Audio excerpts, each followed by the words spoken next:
I believe we are here currently. Yes. If I most tournaments do, but I mean most people don't really care.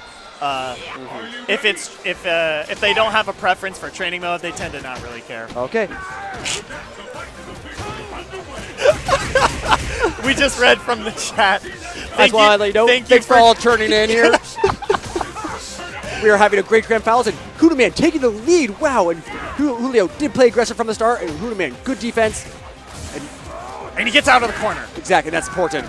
Oh, this is such a strong position for Hoodaman right now. And he's just jabbing. Unfortunately, that's what gets tagged. Oh, jab back, jab back. Oh, it's punishable. And gets a counter hit, actually, so didn't punish. He actually got a hit off him. Oh, no, gets the entire dive kick, and this is an even match now. Oh, that's huge. He's going to hit confirm the EX into Ultra. Now, there's no follow-up after this. But you will get a mix-up. He does get the mix-up. He gets a full setup. Oh, that's so dirty. Such... Did he drop there at the end? He did drop it. That was such an ambiguous dive kick. He did drop the combo, but he was in chip range, so he just went for the lunge. As we like to call it sometimes, the cheap wins. The cheap wins. Well, that's actually what the game calls it. Exactly. If you go into the stats to see how many times you've won through chip, they call it cheap wins instead of chip wins. Anyway, instantly in the corner, gets the command grab. Oh, good stuff. And a 50% lead at this point. Extremely explosive start by MMG Julio. Julio showing why he's in winner's side. But, no, oh man, link it, baby, stand frames. Oh, okay. And that is a new change in Ultra. It's an easier link. It used to be a 1-frame link out of EX hands, now it's 2-frame links. So now it's a much more viable combo, which can lead to 400 and more damage. You just saw how much that got him back in this round. And he only used 2 bars or 1 bar? He only used 1 bar for that. If you use 2 bars, you're doing more than 400 damage. Julio have to burn meter because he made something unsafe there. Oh, but here we go. Oh, didn't go for the full convert there. No hit confirm.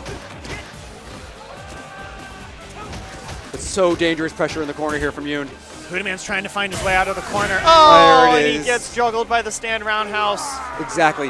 When Yoon has you in the corner, stand roundhouse allows a free juggle. Stand roundhouse is so effective in the corner. It has great range. You don't have to be that close to your opponent. Using just the tip of it, you're able to and still get the follow-up with the lunge punch right at the tip of the roundhouse.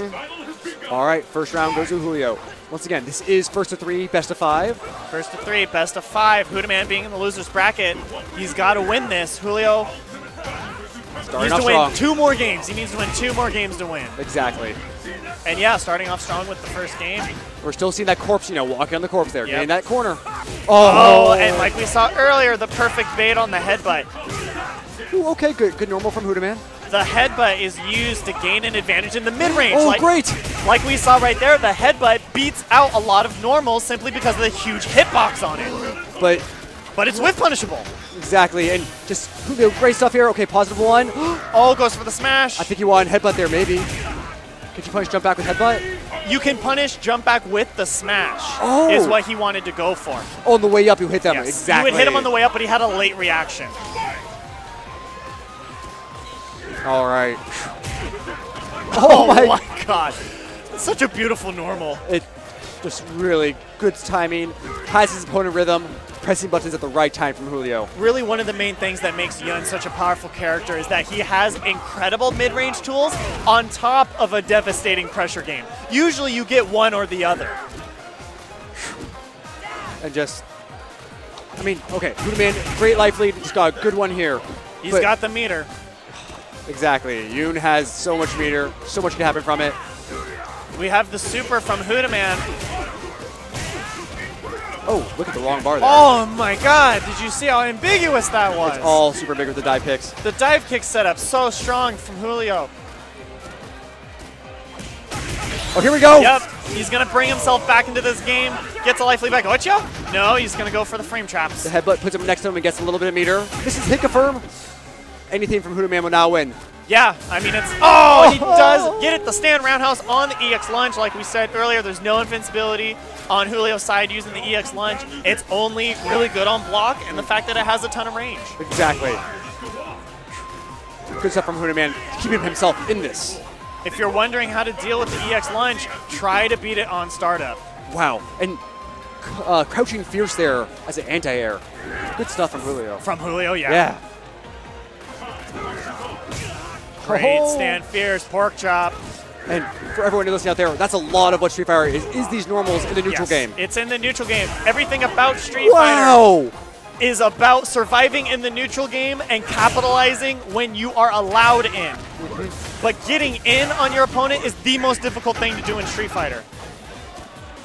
Gaining any sort of frame advantage is the goal of Street Fighter. Exactly.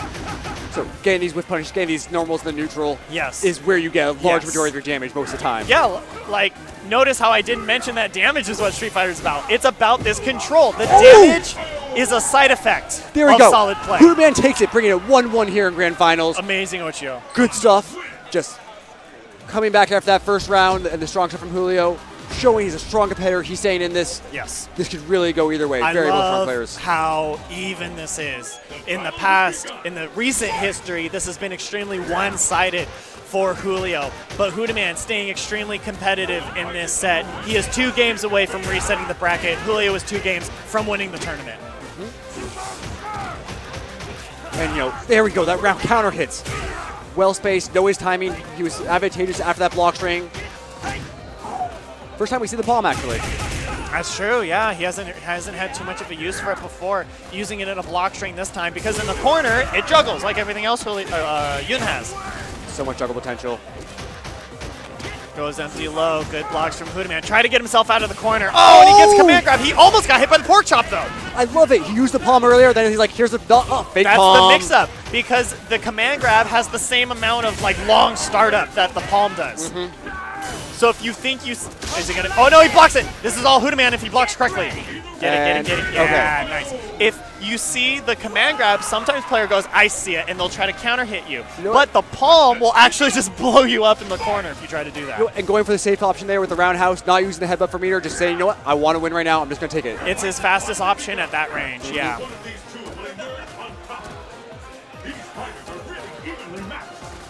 Ooh. Oh, and a great air-to-air. Noticing that Julio was neutral jumping just a little too often, got a little predictable. It's a great thing to assert in this matchup, because Yuns love the neutral jump because they always just go, oh, am I going to dive kick? It's its own 50-50. Am I going to dive kick or not? Because if you think I'm going to dive kick, you might try to respond with an anti-air that gets baited out in that sense. And some great frame traps from Hoodaman right there.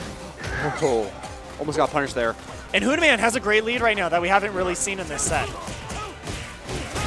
Okay. Instantly disappears. Great safe jump setup from Julio. The corner pressure is still going in air-to-air. Gives him some breathing space, but he's back into the corner. But with the meter here, it's any hit will kill. Oh. He FADC'd forward on the headbutt. He was just making it safe. He was so worried about the block there because it would have blocked. Doesn't get the kill. He got the frame trap into the hands. Oh, okay. And he had the meter for the headbutt. He was actually in an extremely scary position. In the corner, no meter. He did get that 1 bar, though, which was He also would have won from chip on that if he landed in time to block. That's true. That's true. That was also chip. Hoodaman going up 2-1. If he wins this, he will reset Julio into losers. And notice that that's probably why he used the headbutt, because on block, Julio had 4 bars. It would have been an end-of-the-round punish. Or potentially. That's why he FADC'd the one earlier in the round. That's true, because that would have been an potentially end-of-the-round punish. Exactly. With how much meter Julio had. He could have gone for the red focus and would only need to gain 2 more bars to the next red focus. He could have grenade in for max damage. A lot of potential there. And Hoodaman is 1 game away, 2 rounds from resetting the bracket, sending Julio into losers. And Ocho doesn't get punished. But once again, we're seeing he's having to play a lot of this from the corner. Oh, he's been having to play this entire set from the corner. Very rarely has Julio been at the other side of the screen. Been safe unblocked, can't punish that. -2, so Yun can't do much.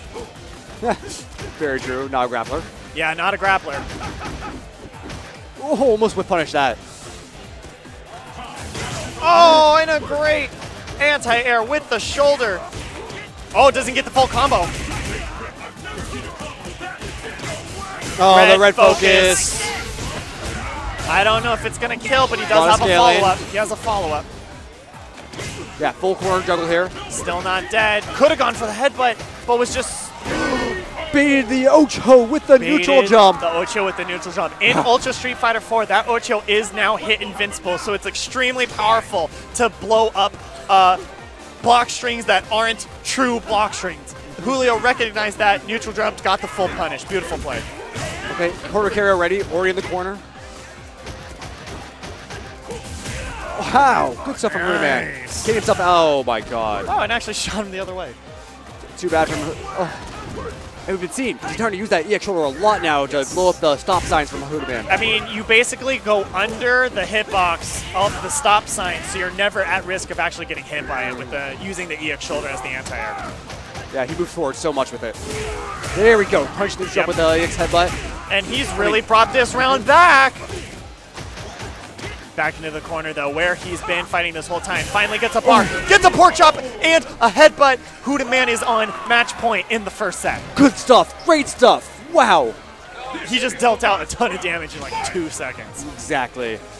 So Hoodaman wins this. We will see a bracket reset. Yep. Julio wins this. It will be 2-2. It will be 2-2. Hoodaman's 1 round away from another 3 out of 5. Playing extremely well in this first set. What might happen if Hoodaman resets the bracket is we might see the Dalsum switch. Because that is an extremely advantaged matchup for Dalsum. Exactly, but remember, Hoodaman still has the... He has the Decapre, so Julio would have to be 2 games ahead to make that decision like we saw against Kelvin in the previous week. Exactly. He had to get up 2 games before playing Dalsum against Kelvin's Hugo because Kelvin did have a Makoto in the bag. Oh, whoa, walks in the hands. Great life lead from here from Hoodaman. No punish. It's a little harder to punish at that space. Oh, and I don't think that's the mix-up Julio wanted. Oh, and I like that Hoodaman stayed patient, went for the air-to-air.